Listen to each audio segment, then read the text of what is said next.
আচ্ছা, আপনারা সব কারা?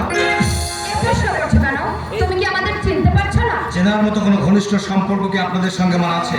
নিশ্চয়ই আছে, নইলে তুমি এ বাড়িতে এলে কেন? না, এই বাড়িতে এলো যে আমার কাছে চিঠি যেত, সেই সূত্রে জেনে সেটা আমার বাড়িতে এসেছি। কিন্তু আমি ছোটবেলা থেকে চিনি হোস্টেল, বোর্ডিং, পাটনা, দার্জিলিং, শিশু সদন এই সব আর কি। আমাকেও তুমি চেনো, মাঝে মাঝে মিশনে তোমার সঙ্গে দেখা করতে যেতাম। কয়েকবার তোমাকে আমরা এ বাড়িতে নিয়ে এসেছি। কেন নিয়ে এসেছেন? সন্তানকে কাছে পেতে প্রত্যেক মায়েরই ইচ্ছে হয়। মা? আপনি আমার মা? কিন্তু আমি যে বাঙালি, আপনাকে দেখে তো আমার বাঙালি বলেই মনে হচ্ছে না।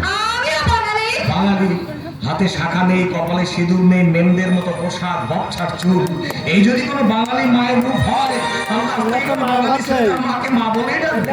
শিক্ষিতশীল হয়ে মাকে তোমার বিদ্রুপ করা সাজে না নির্বাণ। দাঁড়ান দাঁড়ান দাঁড়ান, আপনি লোকটা কি? আমাকে তুমি চিনতে পারছো না? সম্পর্কিত মানুষকেই মানুষ চেনে। আপনি? আমি তোমার জন্মদাতা বাবা। ও আচ্ছা আচ্ছা আচ্ছা আচ্ছা। হ্যাঁ, এই পৃথিবীতে যখন জন্মেছে একজন জন্মদাতা আমার নিশ্চয় আছে। সে যদি আপনি হন, আপনারও তো একজন জন্মদাতা আছে। হ্যাঁ, আছে। কোথায় তিনি?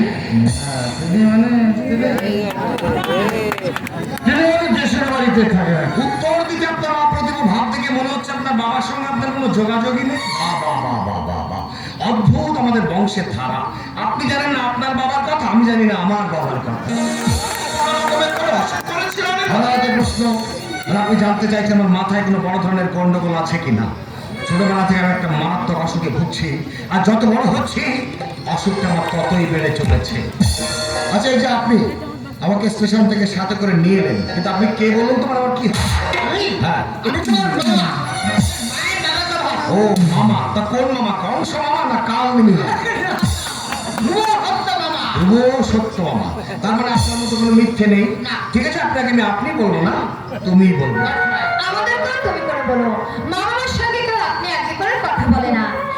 ইনি তোমার বাবার বন্ধু প্রেসারে কাঞ্জিলাল। নমস্কার। হ্যাঁ, আপনার নামটা আমার খুব চেনা চেনা মনে হচ্ছে। হবেই তো, আমি আর তোমার বাবা দুজনে অভিন্ন হৃদয় বন্ধু।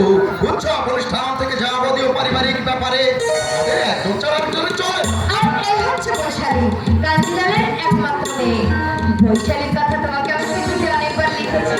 ওর সঙ্গে তোমার ভবিষ্যৎ সম্পর্কের কথাও জানিয়েছি। আচ্ছা আচ্ছা আচ্ছা, আপনি তাহলে সেই বৈশালী দেবী। সেবার আপনি যখন দার্জিলিং থেকে 3 দিনের জন্য এসেছিলেন, আমার সঙ্গে আপনার আলাপ হয়েছিল। অবশ্য তখন আমি আরো একটু ছোট ছিলাম। না না না না, আমার তো মনে হচ্ছে তখন আপনি ছোট থেকেই আরো বড় ছিলেন, এখন বড় হয়ে আর ছোট হয়ে গেছেন। বাড়িতে ঢুকতে ঢুকতে মামার মুখে শুনলাম এখানে আমার মনোরঞ্জনের জন্য নাকি নানান রকম আয়োজন করা হয়েছে, এমনকি যৌবনের যুবতী সঙ্গিনী পর্যন্ত। ডান্স করতে জানেন? বল ডান্স? হ্যাঁ, সাহেব পরিবেশে যখন এসেছে একটু ডান্স ড্রিঙ্কস এগুলো না হলে নিজেকে কেমন বেখাপ পালা। জানি জানি। জানেন? দেখি কেমন জানেন।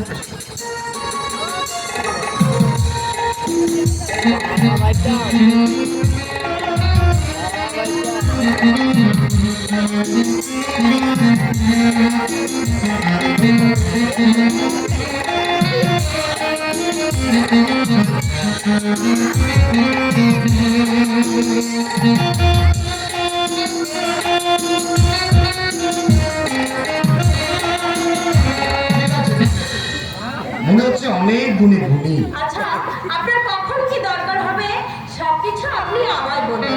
আপনার সব রকম সুবিধার জন্য আমি আছি। না না, একসঙ্গে এত এগোবেন তাহলে আমার আকর্ষণটাই কমে গেল। মানে প্রেম ভালোবাসা হঠাৎ জমিয়ে তুললে কালবৈশাখী ঝড়ের মতো হঠাৎ এসে আবার হঠাৎ বন্ধ হয়ে যাবে। আচ্ছা, এখন তাহলে আমি আসি, পরে আবার আসবো। Bye bye.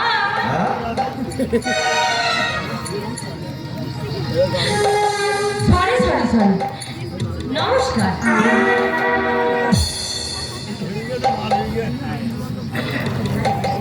এরাই উঁচু সমাজের সভ্য শিক্ষিত মানুষ।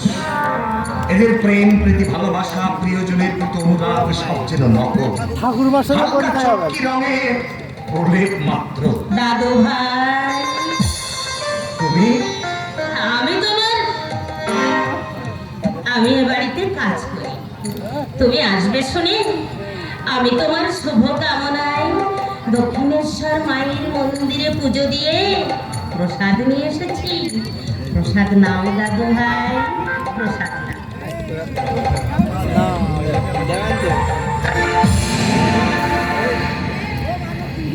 প্রসাদ ফেলে দিলেন কেন? এরা সব পাড়াগাঁয়ের ডাইনি, নানা রকম টুকটাক জানে। প্রসাদের নাম করে তোমাকে অন্য কিছু দিয়ে বশ করতে পারে, সেই আশঙ্কায় ফেলে দিলাম।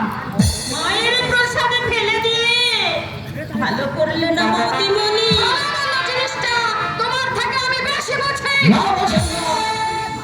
তাই যদি বুঝতেন তাহলে যে মানুষটা আমার মঙ্গল কামনায় সুদূর দক্ষিণেশ্বর মায়ের মন্দিরে পুজো দিয়ে প্রসাদ নেসেছে, বাঙালি হয়ে সেই প্রসাদ আপনি ফেলে দিতে পারতেন না। আপনার ফেলে দেওয়া প্রসাদ আমি শ্রদ্ধার সঙ্গে গ্রহণ করছি।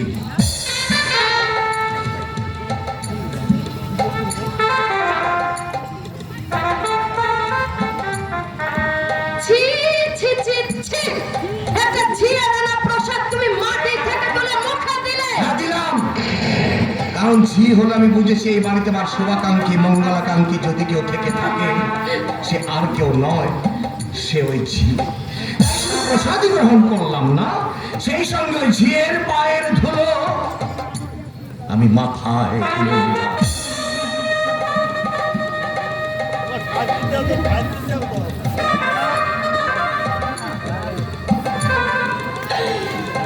করুণাময়ের করুণায় সুখে স্বচ্ছন্দে তুমি দীর্ঘজীবী হয়ে বেঁচে থাকো।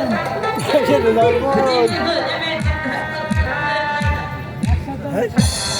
প্রসাদ দিয়ে দরদি শাস্তি গিয়েছে। কাল থেকে এ বাড়িতে আর আসবো না। খেতে না পাই পথে পথে ভিক্ষে করবো।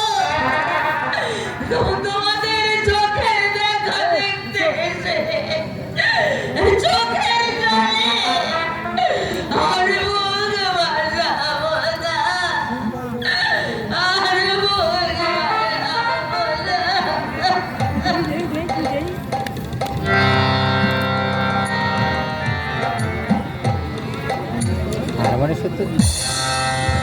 হারা দিয়া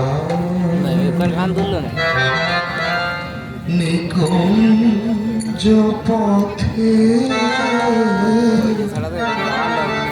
পুরা ছড়া ফুল একলানি তুমি কেন আসিলে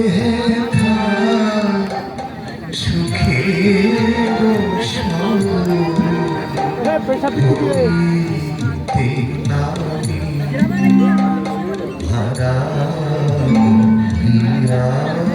তুমি মাস্টারি কি করলে? তুমি মাস্টারি কি করলে? নড়ার সময় আর স্কুল যাইতে ভালো তুমি আসিলে স্কুলের মাস্টার ভাই, নায়ক স্কুলের মাস্টার আমাদের ফুটবল তো এখনো নতুন। ওরা আবার ওই সকালে আবার স্কুল যেতে